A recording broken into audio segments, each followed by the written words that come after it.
Hello folks, it's the Pace Chaser again. Welcome to another one of my videos.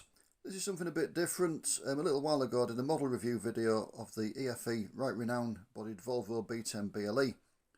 And the one that I reviewed was one that I bought for spares or repairs. It was a Delane version, but I bought it in the condition spares or repairs. I'll just show you a photograph of it for those of you who didn't watch the review. If you want to see the review, by the way, I'll put a link to it in the description to this video.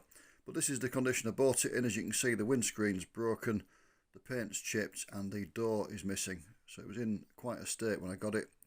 And I did mention in that review video that I was going to paint the bus, paint it up. I got the spare parts for it. I looked at the photographs on eBay before I bought it to see which parts it needed. I made sure that I got the spare parts in my little spares box, and I had. So I mentioned I was going to put the spare parts on that it needed. I was going to paint it up, and I thought I'd just show a video of how it looks afterwards. So I'm going to do two things. First of all, I'm going to have a look at it, and then secondly, I'm going to go around some of the things that are wrong with it, in the hope of encouraging people who are thinking about painting model buses themselves, but perhaps haven't quite worked up the nerves to do it, just to show you it doesn't always go right. So this is how it looks now. I don't strip my models completely when I paint them. A lot of people do, and that's fine, but I don't like using paint stripper. It's horrible stuff and it's very hard to dispose of safely.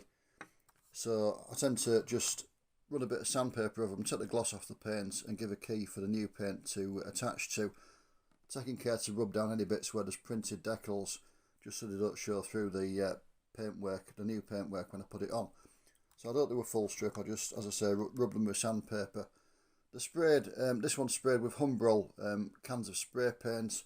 Not the cheapest way to do it. I've used the number 15 dark blue and the number 69 yellow. The bus is done in the livery of Blackburn Bus Company in the branded livery of Valley Line for the service from Clitheroe to Blackburn, as you can see there on the route branding. But yeah, the Humbrol number 15 dark blue is a bit too dark really for this livery. However, I did a series of how-to videos when I first started on YouTube, which you can check out if you can find them, where I did some models and things, and I mentioned in one of those that colour contrast can be used to your advantage. So although the blue is too dark for delivery slightly, when you put the yellow next to it, it has the effect of making it lighter, so it makes it look more correct, so that we can use to our advantage. So it looks quite good actually, even though it is too dark, because the yellow, as I say, lightens it up. So yeah, I've given it a full repaint. There are some transfers that I've produced. We'll go through those in the bits that went wrong.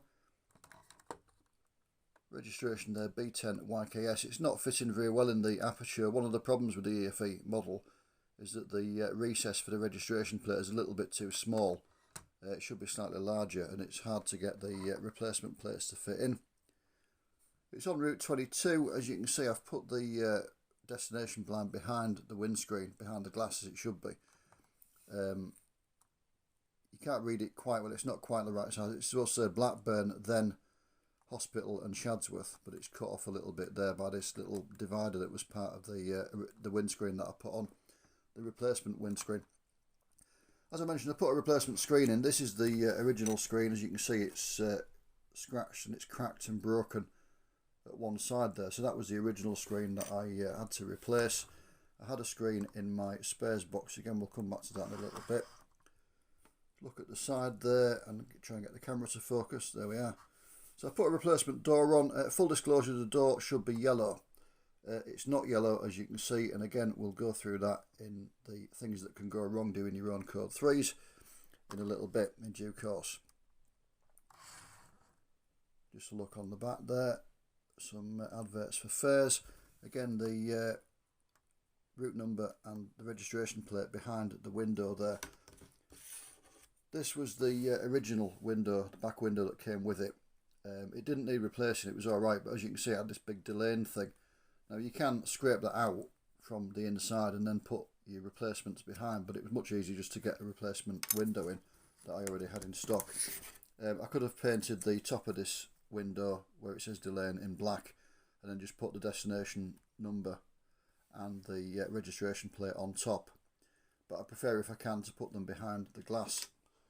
Nothing special about the route number, just printed on a bit of paper like that, cut out, and then you just got to remember to put the glue on the front face of it and glue it behind the window. Use PVA glue, which dries clear, As you can see, there's a couple of spare registration plates up there at the top, and you can see how I do the rear registration plate as well. Just go over it in a yellow highlighter.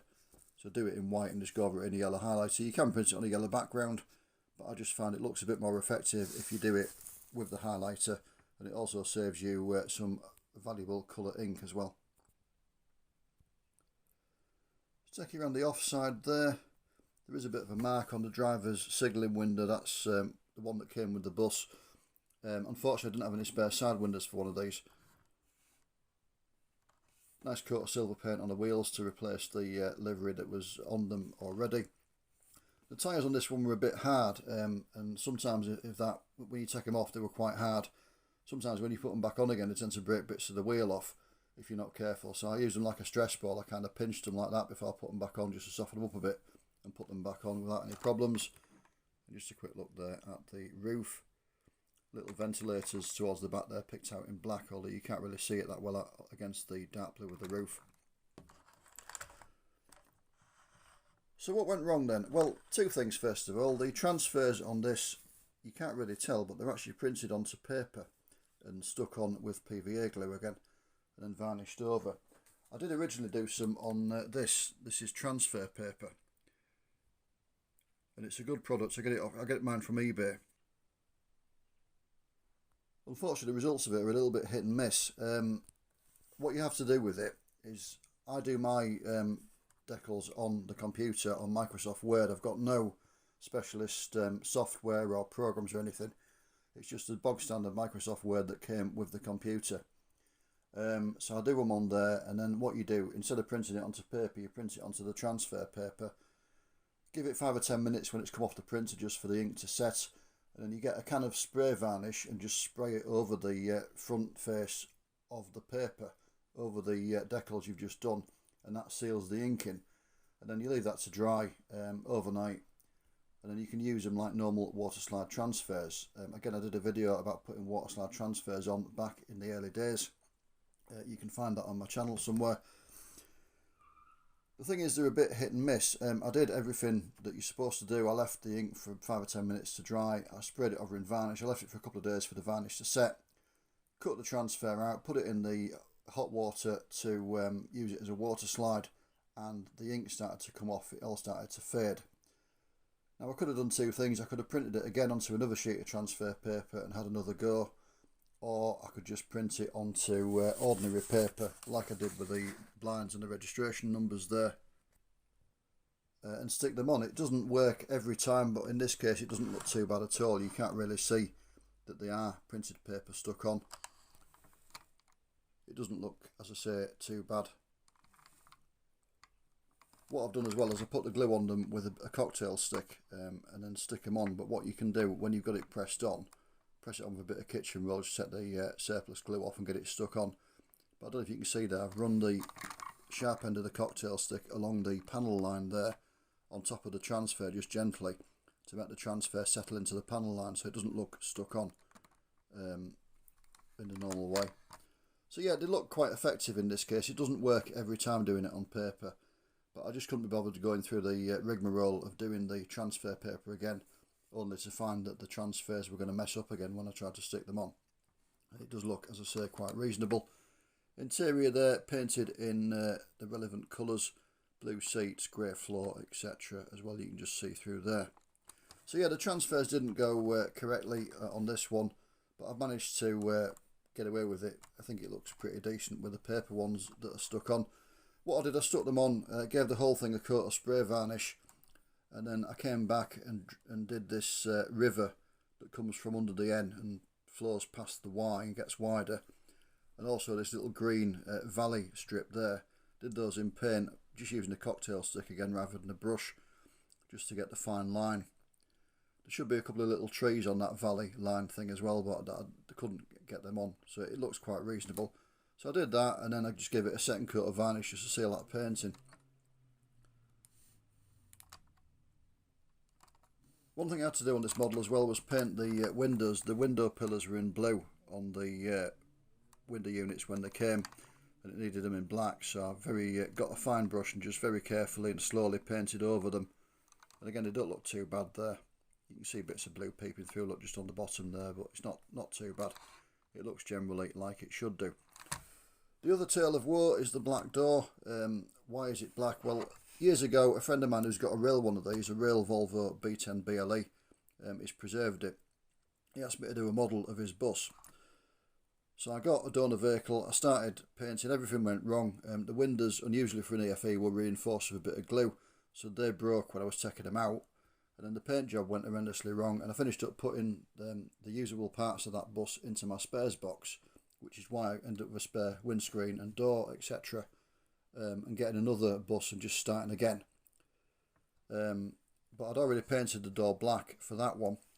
It should be yellow on this bus, as I say, but I just didn't have the heart to paint it again.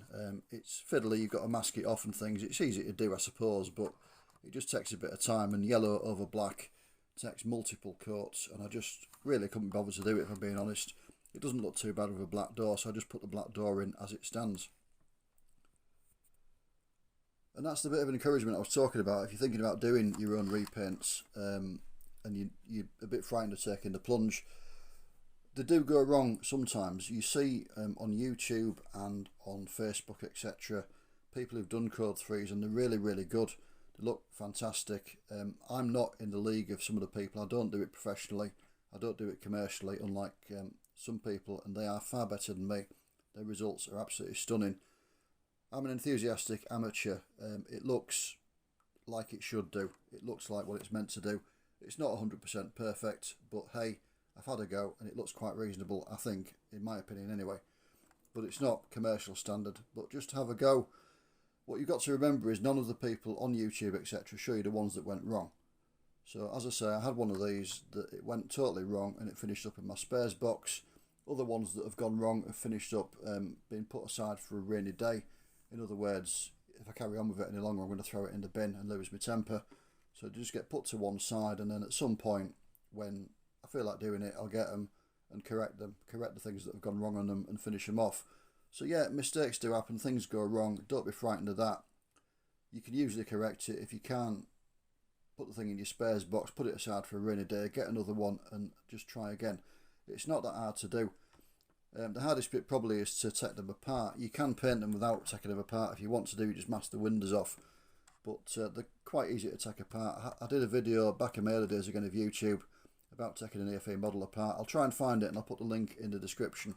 But yeah, have a go. As I say, people don't show you the ones that went wrong, but I can assure you from personal experience that they do go wrong sometimes, and it's just one of them things. It happens to the best of us. So don't be frightened of it, just embrace it. As I say, you'll finish up with an impressive selection of spare parts, if nothing else. So that is about it for this one. I should just mention there are some water slide transfers on there, the little sort of wheelchair symbols and things on the front there from LBRT transfers there, some I had in stock. But yeah, that is about it. As I say, it's not professional standard, but it looks quite reasonable. It's good enough for me, and it will go into my collection and take its place. And as I say, if you are thinking about doing a repaint yourself and you've not had the nerve to set the plunge, just do it. It might go wrong, but hey, if it does, it's experience. What's the problem? So thank you for watching. Take care, and I will see you again soon. Bye for now.